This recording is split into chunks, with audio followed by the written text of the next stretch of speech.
Good afternoon to all the students. How are you all?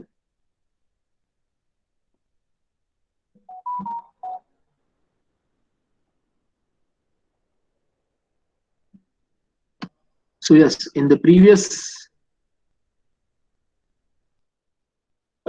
laboratory session, we did complete experiment number 3. And now we will have to learn about experiment number 4.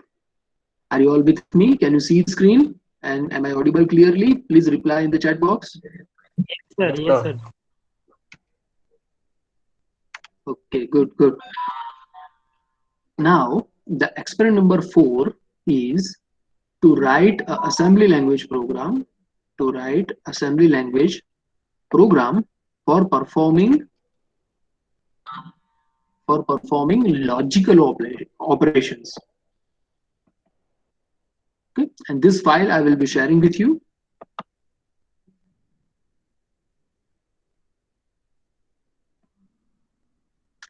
Okay, now before doing the task given in the experiment, let us first learn about various instructions.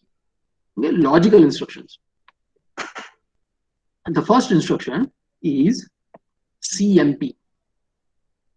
CMP instruction, and the mnemonic of the instruction is such that CMP space, either we can use R or we can use M.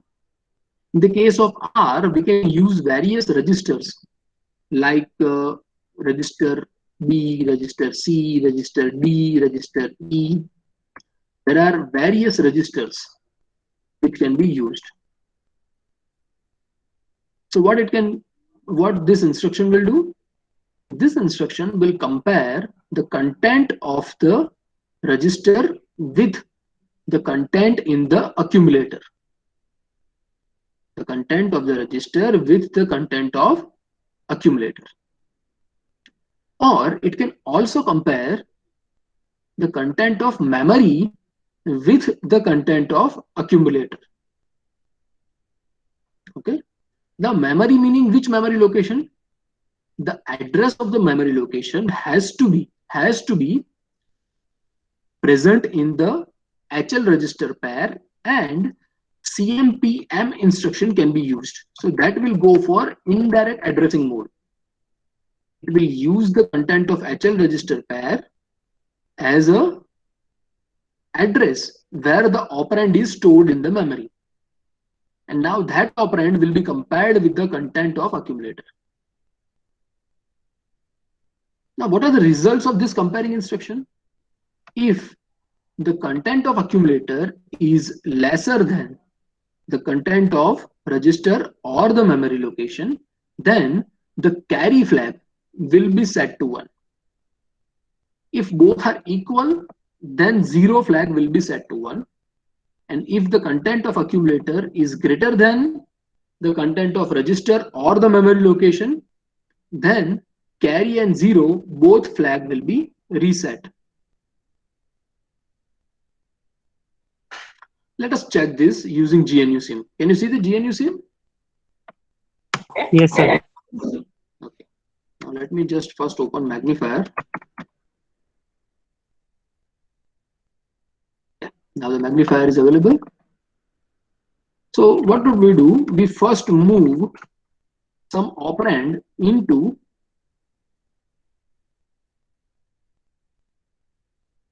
register B. We also move some operand into accumulator. And then we can use CMP B instruction.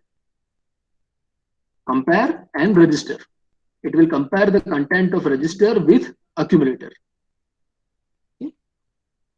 So let us feed the program memory location.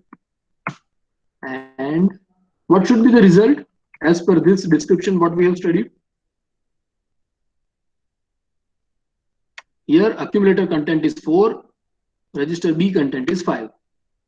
As per our discussion, what should be the result of when this instruction gets executed?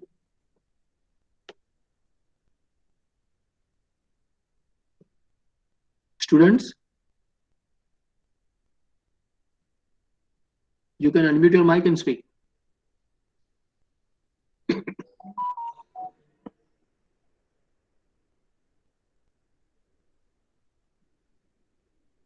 Anyone? Repeat, sir. Repeat, sir. Sir, please question.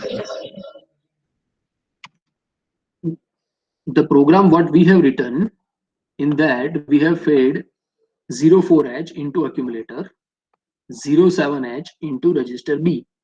Now when we run this compare instruction, it will compare the content of register B with accumulator. So as per our description what we have studied, what should be result? Sir, flag will be Carry set. flag is set, sir. Carry flag is set. Carry flag will be set to 1. Let us check this. We run the code. It will ask me to save first.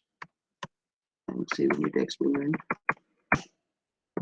Yeah. Now MBI B, that will load register B with 5, MBI A04H, that will move the 04H into accumulator and compare. When we run the compare, you can see that carry flag is now set to 1. As well as sign flag is also 1, parity flag is also 1. Sign and parity, sign flag will be set to 1 when the number is considered to have the content of the accumulator after running the instruction is considered to be having a positive number. So that is 1. And parity is right now not useful, but if the number has considered to be generated parity, then it is 1. So that will consider the number of ones present in the accumulator. But we have to go for carry flag. Now let us try and change the content. Okay, we change the content. Now in B we feed 03H. What should be the result?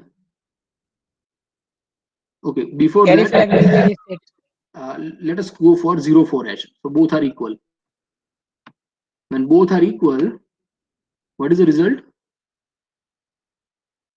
Carry flag is 0, 0 flag is 1. Okay. And when register B is 3, at that time 0 flag is 1. Sorry, 0 flag is 0. Carry flag is also 0. So again, when both are equal, 0 flag is 1. When the content of accumulator is greater than content, then carry flag 0, both flag will be reset. Clear? Similarly, we can use CMPM, but for that the address will be in the HL register pair.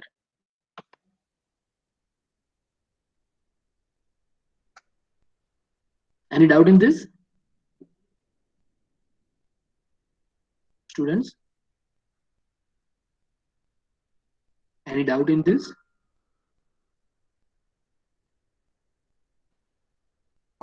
No, sir. No, sir. Okay. Now you see there is next instruction is similar, but the difference is that that will be using immediate addressing mode. Okay. So the instruction is like CPI and the operand will be 8-bit data. That will compare the immediate data which is in the instruction itself with the content of accumulator. Okay. The results are similar. If the accumulator content is less than data, carry flag will be set. If both are equal, then 0 flag will be set. And if accumulator content is more, then carry and 0 both flag will be reset. So we can use instruction like this, CPI 89H. So here the operand is given in the instruction only. That is also compare instruction. Okay. Now next instruction is for ANDing. For that the instruction is, this is 8085 microprocessor. Okay. For that ANDing instruction is A and A. And we can use direct addressing mode with the registers and indirect addressing mode for the memory location using A and AM. What will this do? This will perform ANDing on the content of accumulator and the content of register or the memory location. And result of ANDing will be stored in the accumulator. We can use such syntax. Let us try this. Over here, when we perform ANDing, what should be the result? 03H and 04H. What is 03 in binary? 0000 1 0011. What is 04 in binary? 0000 100. 0100. So when we perform ANDing operation, is there any place where both will be 1 1? No, sir. So result of ANDing should be 0. 00H. Let us check whether we are getting 00H. Where the result will be there? Result will be in the accumulator. Okay. Now I'm running it. B has 03H, A has 04H, and ANDing instruction I'm running. We can check the accumulator content is now 00H. If we change it, okay, let us go for 5H. So 5 in binary is 0101, 0000, 0101. So at that time, what is the ANDing result? Anyone? This one is 0000, 0101. And the second one is 0000, 0100. What is the ANDing result? Sir, 4. 04H, right? Yes, sir.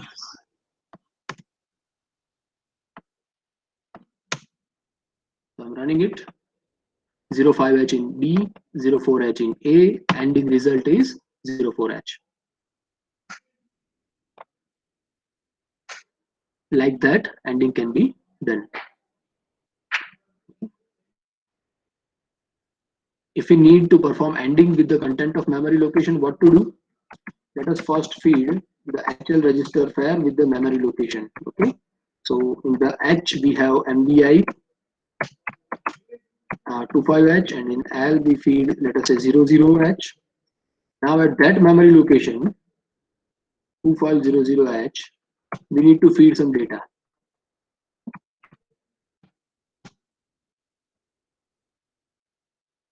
And I am feeding 03H. B is not required in this case, and ANDing with the memory location, that has to be done. So what should be the result in the accumulator, students?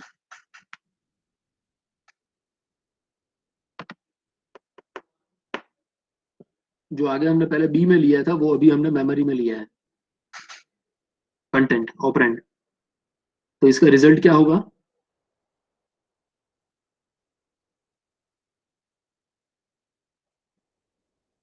No one?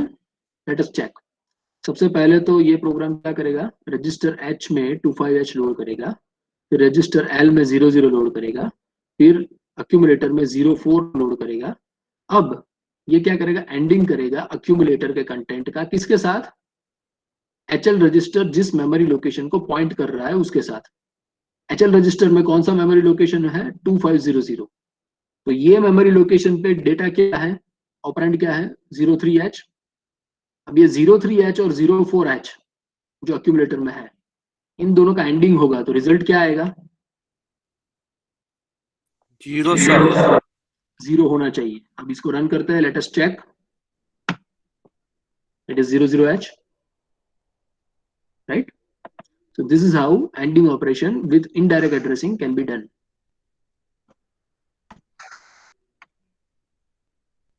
Similarly, next instruction is for the ANDing operation, but with the immediate data. So the instruction is ANI. ANI and the 8-bit operand will be given in the instruction only. So the mnemonic would be something like this: ANI 86H.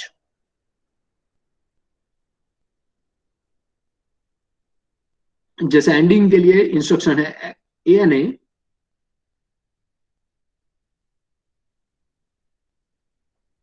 वैसे ही एक्सोरिंग के लिए, exclusive और function के लिए instruction है XRA। XRA register और memory location, और XRI XORing with the immediate data. Similar operation है। वैसे ही ऑरिंग के लिए ORA विद रजिस्टर और मेमोरी लोकेशन, और ORI with the immediate data. ठीक है, अब कितना क्लियर है? एक इमीडिएट वाला एग्जांपल दिखा दूं।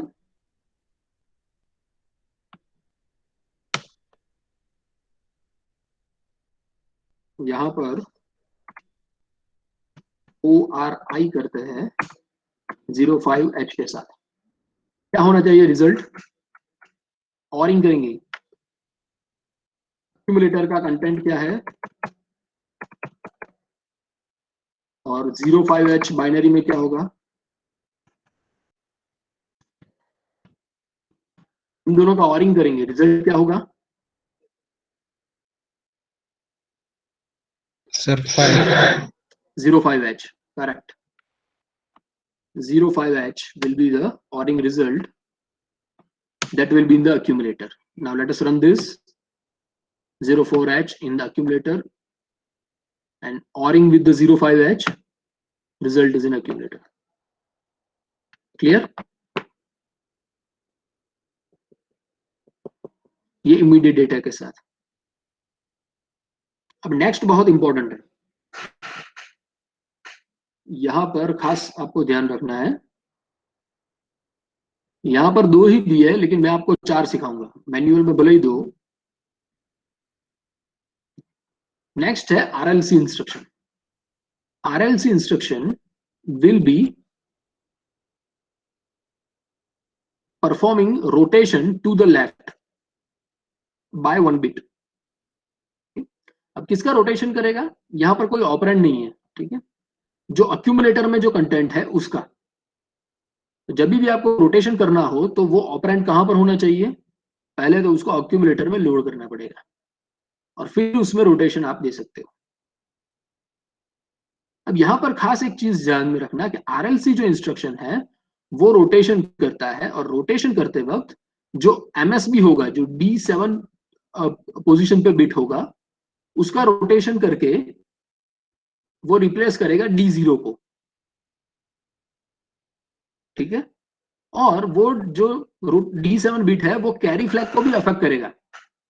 Carry flag will also be modified as per the D7।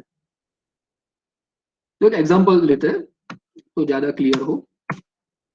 Consider करते हैं एक ऑपरेंड जो अक्यूमुलेटर में है 1 0 0 1 1 0 1 1। ये हम हेक्साडेसिमल में कैसे लिखेंगे? 9 BH, राइट। अब ये वाला जब लेफ्ट में रोटेट होगा तो क्या होगा? सारे बीट एक एक पोजीशन लेफ्ट में रोटेट हो जाएंगे। तो ये सारे बीट ऐसे आ जाएंगे। जो D0 वाला बीट है वो D1 को रिप्लेस करेगा, D1 वाला बीट है वो D2 को रिप्लेस करेगा, जो D6 वाला बीट है वो D7 को रिप्लेस करेगा, ऐसे होगा। और ये जो है D7 वो किसको रिप्लेस करेगा? LSB को। यहां पर आपको क्या मिल जाएगा? 1 मिल जाएगा। ये है circular rotation to the left by 1 bit.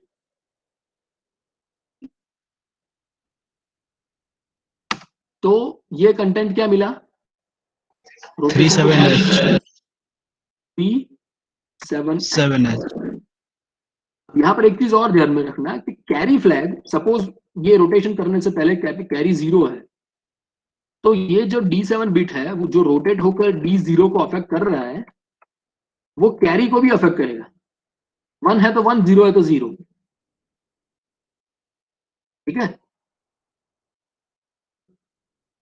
Carry को अफेक्ट करेगा, कैरी को इन्वॉल्व नहीं करेगा। तो चेक करते हैं। लेट अस फीड एमबीआई एक्यूमुलेटर में कौन सा डेटा हमने यूज किया था, 9BH 9BH and then we run RLC।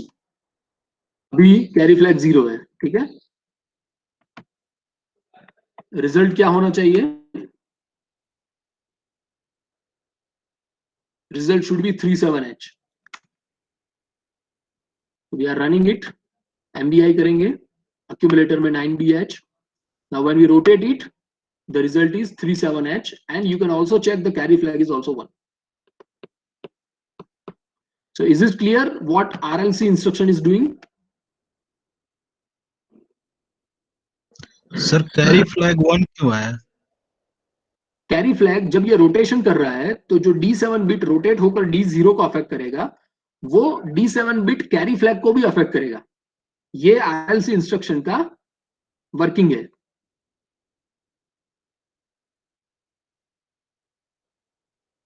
ठीक है, यस सर। ओके। अब ये रोटेट लेफ्ट एक और इंस्ट्रक्शन है, शांति से ध्यान रखना और बहुत केयरफुली अटेंशन पे करना। एक और इंस्ट्रक्शन है RAL, वो भी रोटेट लेफ्ट करता है, लेकिन ये रोटेट करते वक्त कैरी को इन्वॉल्व करता है, कैरी को इन्वॉल्व करता है। ठीक है, तो मैं आपको ये RAL सिखा देता हूं। सपोज रोटेशन से पहले कैरी का वैल्यू 0 है, ठीक है। तो जब ये रोटेशन होगा तो क्या होगा, D6 वो D7 को रिप्लेस करेगा, D5 D6 को रिप्लेस करेगा, रोटेट लेफ्ट होगा। D4 D5 को रिप्लेस करेगा, D0 है वो D1 को रिप्लेस करेगा। ठीक है, अब ये नॉर्मल रोटेशन में क्या होता था, D7 है वो D0 को रिप्लेस करता था, जो अभी हमने सीखा। लेकिन जब RAL रोटेशन होता है, that is rotate to left involving carry. In that case what will happen, this D7 bit will be changing the carry, carry will be now equals to 1, और कैरी का जो 0 बिट है वो यहां पर LSB में D0 पोजीशन में affect करेगा। ये खास ध्यान में रखना। तो this is rotation involving carry, rotate हो रहा है, MSB है वो कैरी को इफेक्ट करेगा और कैरी LSB को इफेक्ट करेगा, ऐसे हो रहा है। ठीक है, तो वो है कौन सा इंस्ट्रक्शन, RAL। इसको रन करके चेक करते हैं। ठीक है, सबसे पहले तो कैरी अभी ऑलरेडी 1 है, तो मैं इसको रीसेट करने के लिए यहां पर रीसेट कर लेता हूं। Now the carry is 0। अब देखो रन करते हैं 9BH और रोटेट करेंगे, तो रिजल्ट क्या होना चाहिए, ये रिजल्ट क्या है, 36H and carry should be equal to 1। तो यहां पर रन करेंगे। Now you can check the accumulator content, it is now 36H and carry is equals to 1. So this is rotation to the left, 1 bit involving carry. Earlier what we studied, that was rotate to left, just affecting the carry. Is this clear? Sir, repeat once more RLC. RLC या RAL? वही sir RL. RAL ना? Yes sir RL. RAL instruction है, एक second यहां पर कोई लिख सकता हूं, ये मीट में ऑप्शन आता है व्हाइट बोर्ड का। यस सर, जेम बोर्ड आता है। जैम बोर्ड कहां पर आता है? सर, यही लेआउट वाला में सबसे ऊपर। Yes Okay, start a new whiteboard. Just a second, it is opening a whiteboard. Your 32 students आपके साथ शेयर होगा ये आपको अलग से दिखना पड़ेगा। Yes sir.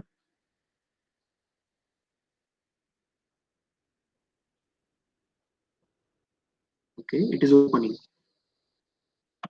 Okay, let me use a pen. अब नॉर्मल ऑपरेशन क्या रहता है? You can also see the screen ना. Yes, sir. कोई भी बाइट है, Yes, sir. Yes, yes. Byte के जो भी बाइट के पोजीशन है वो क्या है? D7, D6, D5, D4, D3, D2, D1, D0. अब अलग से एक कैरी फ्लैग है. ठीक है, तो जब RAL इंस्ट्रक्शन एग्जीक्यूट होगा, rotate to left involving carry, at that time this D6 will replace D7, D5 will replace D6. ये सब एक एक बिट लेफ्ट में शिफ्ट होंगे. D3 to D4, D2 to D3, D1 to D2, D0 to D1, और carry replace करेगा D0 को और D7 रिप्लेस करेगा कैरी को. ये है नॉर्मल RAL ऑपरेशन. उसकी बजाय जो RLC ऑपरेशन होता है उसमें क्या होता है? D7 D0 को रिप्लेस करता है. D6, D5 में एक बार दिखाई देता हूं आपको. D4, D3, D2, D1, D0 और अलग से एक कैरी फ्लैग है. RLC जो होगा वहां पर ये तो होता है, ये D6 will replace D7, D5 will replace D6, D4 will replace D5 position. जो भी बीट है 1 है या 0 है, इसलिए हमने जनरल वेरिएबल ही रखा है. D1 will replace D2 position, D0 will replace D1 position, and D7 will replace D0 position. ये नॉर्मल सर्कुलर शिफ्ट है, और ये कैरी को सिर्फ अफेक्ट करेगा, कैरी D0 को चेंज नहीं करेगा. ठीक है, तो इसका एक स्नैपशॉट ले लीजिए. RAL और RLC.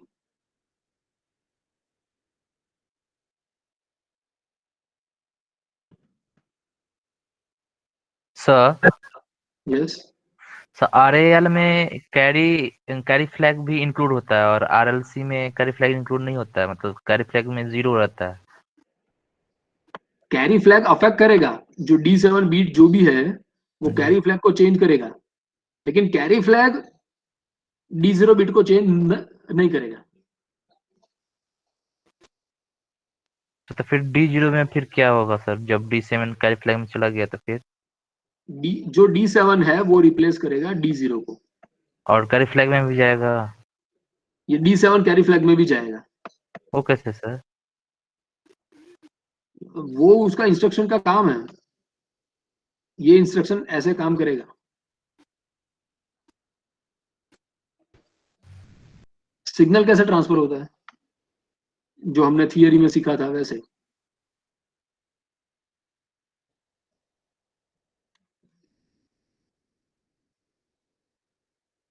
Is this clear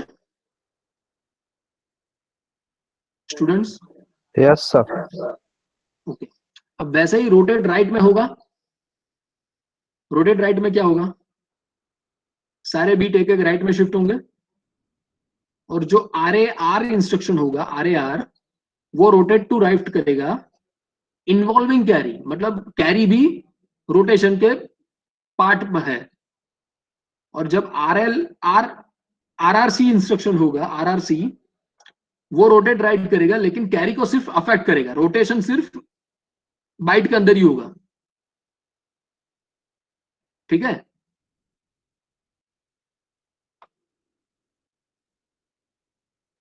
sir एक बार RLC का एग्जांपल दे, मतलब वो सर 1 किलोमीटर में एक बार रन करवाते. RRC का करेंगे. RLC का. RLC का यस सर, वो कैरी फ्लैग में क्या इफेक्ट करता है D7 बिट? ओके, वो हमने अभी स्टडी किया था ना यहाँ पे। Yes sir, I want to see again. ठीक है, RLC देखते हैं। जो RLC है वो क्या करेगा, ये बिट देखो। अरे सपोज अक्यूमुलेटर का कंटेंट है 9BH और कैरी है 0, तो जब ये रोटेट करेगा RLC, तो वो क्या करेगा, D6 से लेकर D0, वो D7 से लेकर D1 को रिप्लेस करेंगे, ये वाला।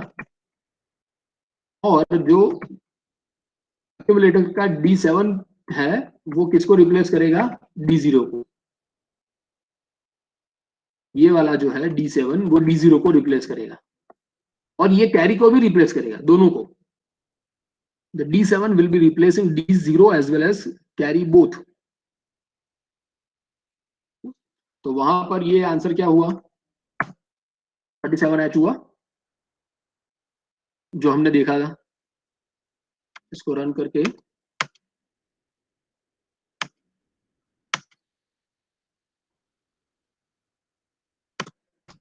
9H में जब हम RLC करते हैं तो आंसर क्या मिलता है, 37H।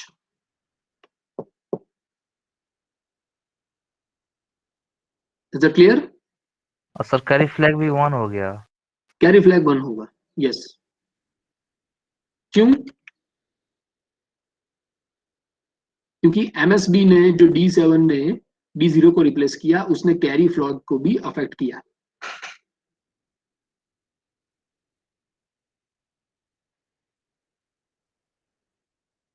बिकॉज यहां पर D7 1 था, इसलिए कैरी फ्लैग भी 1 है।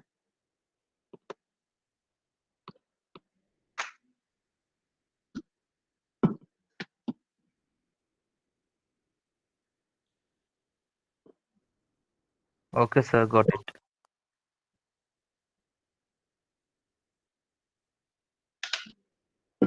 Now you tell me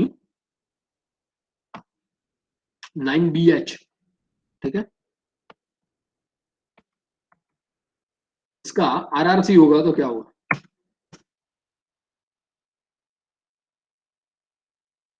rotate to right by 1 bit and affecting carry। Carry affect byte को इफेक्ट नहीं करेगा, लेकिन कैरी रोटेशन से इफेक्ट होगा। तो यहां पर रोटेट राइट में हो रहा है, याद रखना, 1 bit rotation to right.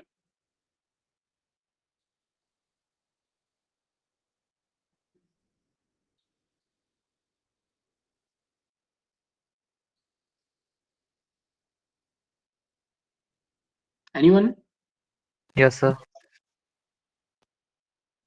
What will be the result, rotate to right?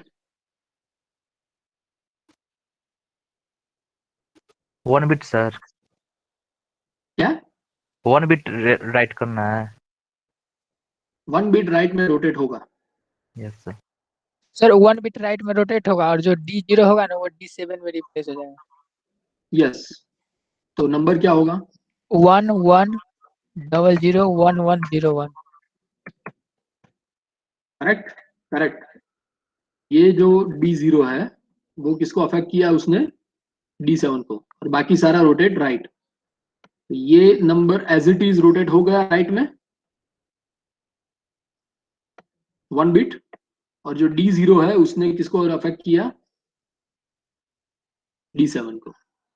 Sir ये भी तो RLC के जैसे ही वर्क कर रहा है सर। या यहां पर लेकिन ये रोटेट राइट है, तो इंस्ट्रक्शन क्या है, RRC है।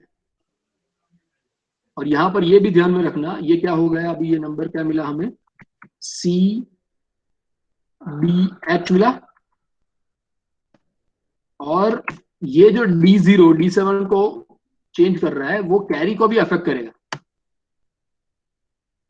तो ये बीट जो राइट में रोटेट हुआ वो कैरी को भी 1 करेगा।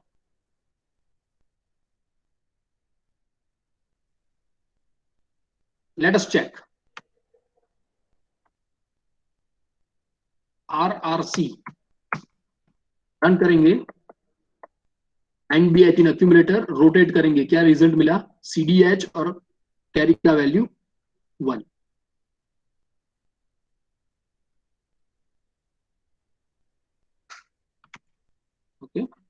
और now can you tell me when we run RAR, suppose हम RAR रन कर रहे हैं, तो ये यहां पर क्या होगा रोटेशन? सर वो 0 से पहले स्टार्ट होगा, क्योंकि वहाँ पे D7 0 हो जाएगा कैरी फ्लैग के जब। ये जो कैरी फ्लैग है वो 0 इंसर्ट होगा और बाकी सारे बिट्स रोटेट हो चुके हैं, और जो 1 है D0 में से वो कैरी को अफेक्ट करेगा, तो इट विल बी 4DH। इसको क्या करते हैं?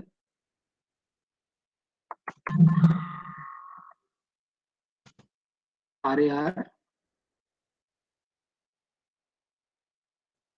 रोटेट करेंगे,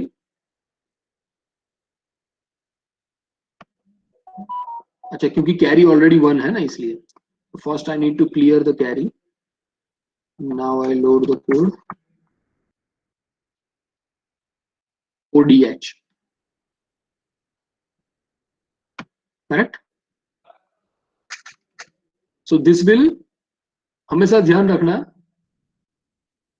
कौन सा रोटेशन सिर्फ कैरी को अफेक्ट कर रहा है और कौन सा रोटेशन कैरी को इन्वॉल्व कर रहा है।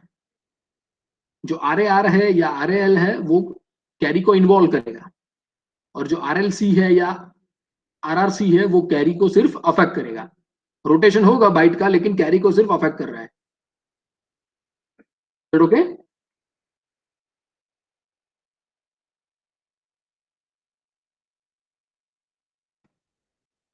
ठीक है?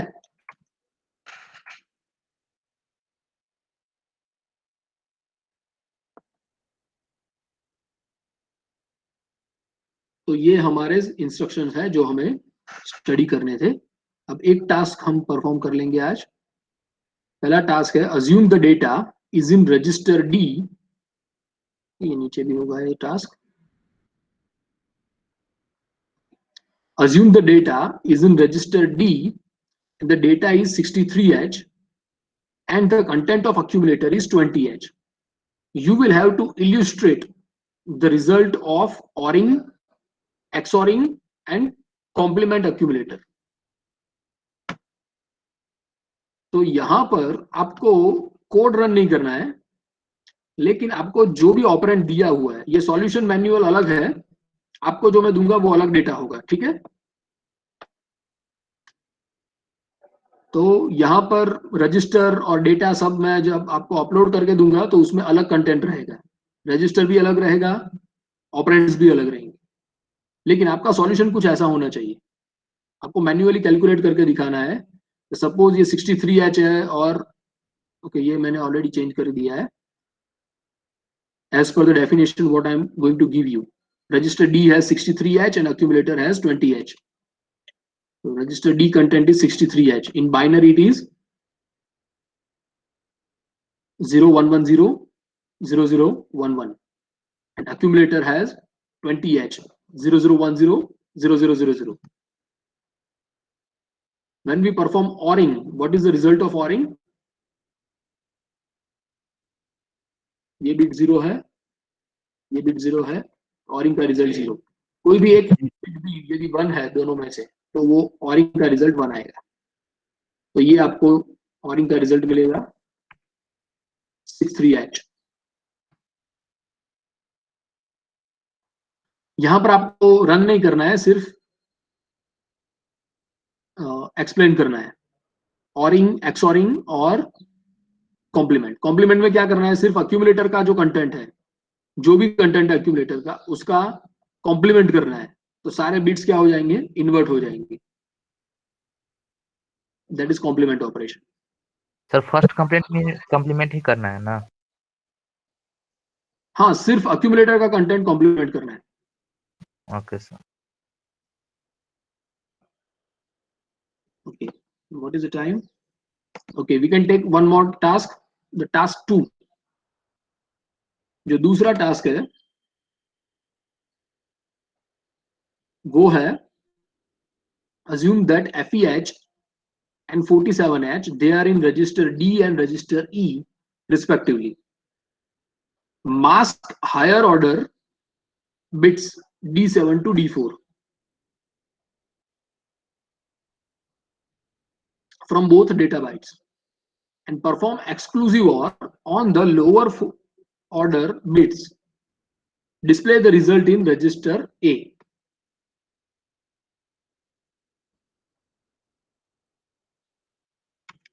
तो यहां पर ऑपरेंड जो है वो है FEH और 47H.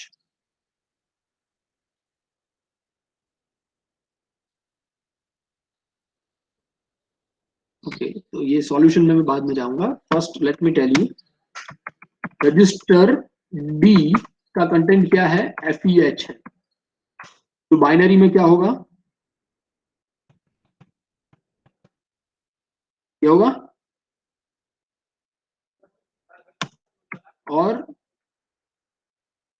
रजिस्टर E का कंटेंट क्या होगा? 47H. जो बाइनरी में क्या होगा?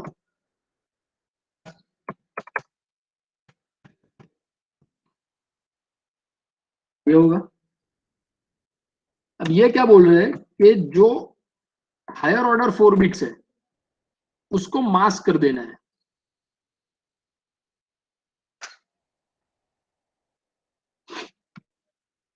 मास्क करना है मतलब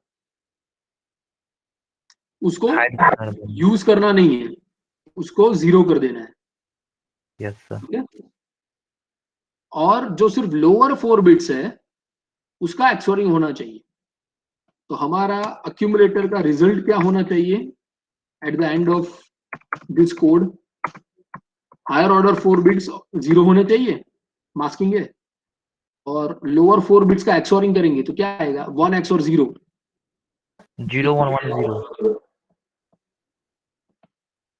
ये होगा. वन एक्सोरिंग क्या करता है? यदि दोनों अनइक्वल है तो 1 रहता है.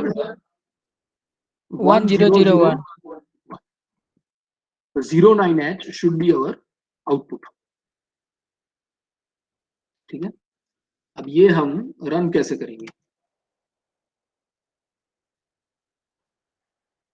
उसके लिए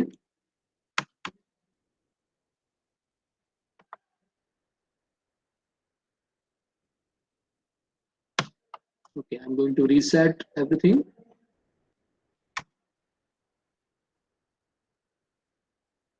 First of all, register D needs FEH. So we will load into register D FEH. उसके बाद रजिस्टर E में क्या होना चाहिए? 47H. इंस्ट्रक्शन क्या आएगा बोलिए तो?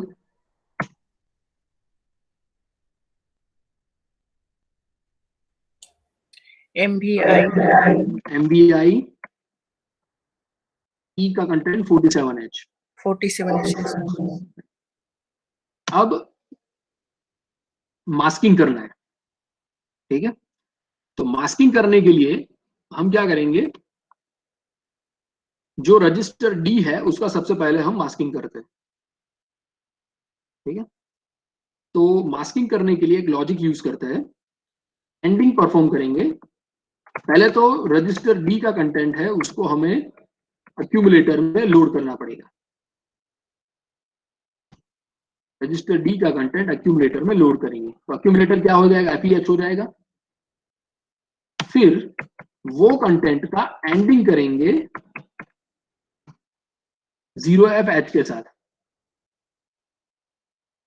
जब हम एंडिंग करेंगे 0FH के साथ तो अक्यूमुलेटर का कंटेंट क्या हो जाएगा? FEH की बजाय 0EH हो जाएगा. यस और नो? एंडिंग करना. Yes sir. Yes sir. यहाँ पर ये कंटेंट क्या है? 1111 यस 1110. सर. और उसका हम एंडिंग करेंगे 0000 1111 के साथ.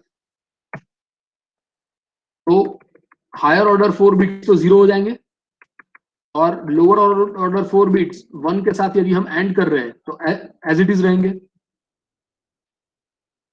तो रिजल्ट क्या हो जाएगा? 0EH. तो ये मास्क हो गया. अब ये अक्यूमुलेटर में है तो उसको वापस रजिस्टर D में मूव करेंगे.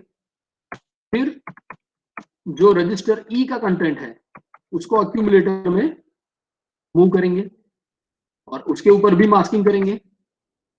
मास्किंग करने के लिए हमको बोला गया है कि हायर 4 बिट्स है उसको मास्क करना है, तो जिन 4 बिट्स को मास्क करना है वहां पर 0 रखो, जिसको मास्क नहीं रखना है वहां पर 1 रखो। अब ये मास्किंग के बाद रिजल्ट ऑलरेडी अक्यूमुलेटर में आ जाएगा। फिर सिंपल आपको क्या बोला गया है, क्या करना है, एक्सक्लूसिव वॉरिंग करना है। तो एक्सक्लूसिव वॉरिंग करेंगे, एक ऑपरेंड ऑलरेडी अक्यूमुलेटर में हो गई, दूसरा है रजिस्टर डी में, दोनों का एक्सओरिंग, और डेफिनेशन में रिजल्ट बोला गया है कि रिजल्ट रजिस्टर ए में होना चाहिए, तो वो ए में ही होगा रिजल्ट। सर 7 लाइन में 07H ना होगा क्योंकि 4 को ना NI नहीं, के हमें D7, D6, D5 और D4 ये जो हायर वाले जो 4 बिट है उसको 0 करना है, तो इसलिए 4 बिट 0 रखे और लोअर जो 4 बिट्स है उसको 1 रखा। तो जब वो 1 के साथ मल्टीप्लाई करेगा, हाँ, रिजल्ट क्या आएगा, 07H आएगा, करेक्ट। इसको रन करके चेक करते हैं। पहला इंस्ट्रक्शन एग्जीक्यूट होगा तो क्या होगा,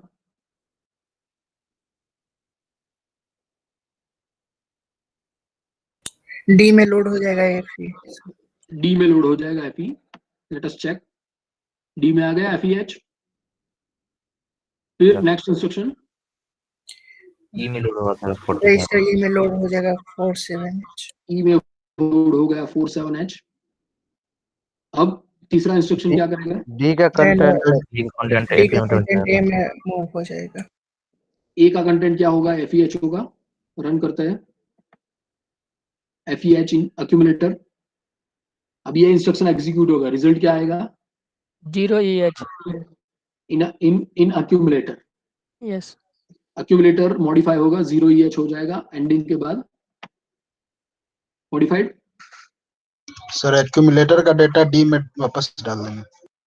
अक्यूमुलेटर का डेटा डी में जाएगा, डी में हो गया Yes. 0EH। Sir yes, sir 4 number line में आपने ANI में लिखा है, मतलब एंडिंग में 0FH लिखे हैं, और जबकि किलोमीटर में 0EH आया है, तो सर ई होगा कि FE होगा, F होगा।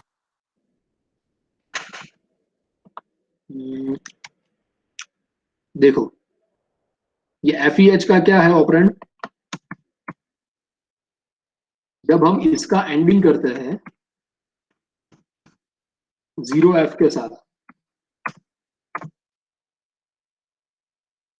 0F बाइनरी में क्या होगा, ये एंडिंग का रिजल्ट क्या आएगा बोलो तो, 4 टाइम्स 0 हो जाएगा 0 सर।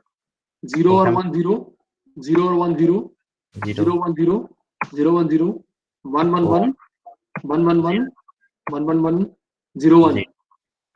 रिजल्ट क्या मिला, 0E 0E मिला ना। Yes sir, is it clear, yes sir. Okay. अब ये वाला इंस्ट्रक्शन एग्जीक्यूट होगा, क्या होगा, फिक्स्ड वन, ई ई का वैल्यू हो मूव जाएगा हो सर। जाएगा। 47H will be copied to accumulator, yes now ending with 0FH। Result क्या होगा, 7H 7H कहां पर, एक्यूमुलेटर सर में सर। एक्यूमुलेटर में। अक्यूमुलेटर में। रन करते हैं 07H इन अक्यूमुलेटर। यस अब ऑलरेडी ये 07H अक्यूमुलेटर में है, दूसरा जो है वो रजिस्टर डी में है 0EH, इन दोनों का एक्सोरिंग करना है। तो एक्सोरिंग क्या होगा, ये कैलकुलेट करते हैं पहले।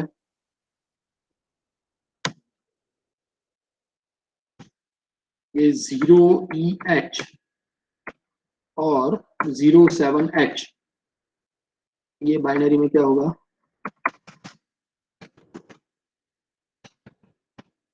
इन दोनों का एक्सोरिंग करना है।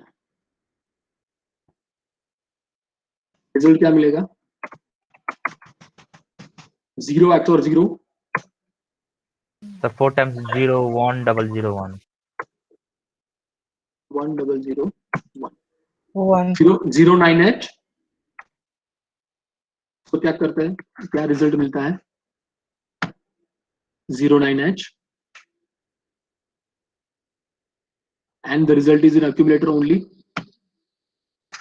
यदि आपको ऐसा बोला गया है कि रिजल्ट है उसको आउटपुट में पोर्ट करो, पोर्ट नंबर 5 में, तो there is instruction output 05H. जब ये इंस्ट्रक्शन रन होगा, यहाँ पर नहीं है आपका जो डेफिनेशन मिला है उसमें नहीं है, लेकिन सपोज पूछा गया है तो जब ये रन होगा तो अक्यूमुलेटर में जो 09H मिला है वो कहां पर मिल जाएगा, आउटपुट पोर्ट 05H में आपको वो जाएगा. तो यहाँ पर आईओ पोर्ट्स में आप 05 में चेक कर सकते हो डेटा क्या मिला, 09H.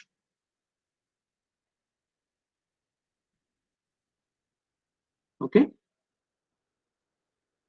लेकिन ये आपके टास्क का पार्ट नहीं है. सर अगर रीसेट कर देते हैं हर चीज को तो आउटपुट पोर्ट का डेटा चेंज नहीं होगा? नहीं, यहाँ पर ये रीसेट करेगा, ये सब कुछ चेंज हो जाएगा. मैंने रीसेट सर किया, आउटपुट पोर्ट का डेटा जैसे कि 9 स्टोर वहां पे करवाए तो वो नहीं चेंज होगा रीसेट करने के बाद, ये या फिर देखो हो जाए? हो गया देखो. Okay sir. राइट, तो ये आपका कोड है टास्क बी के लिए. इसको आपको एग्जीक्यूट करना है and show me the result.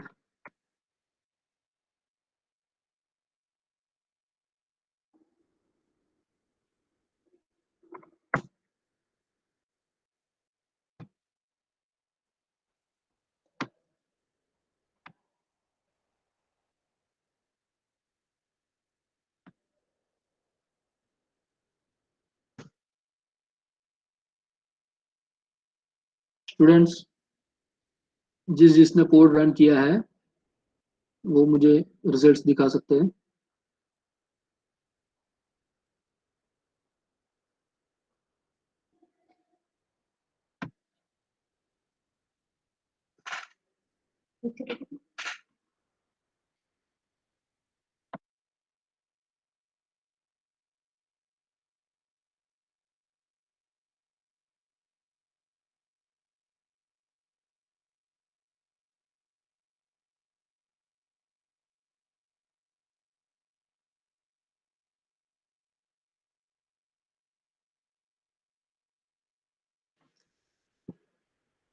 Okay, student, you can run the code and you can ask me, call me, WhatsApp me, email me if you face any difficulty. Now I request you to write your attendance in the chat box and then we can end the session.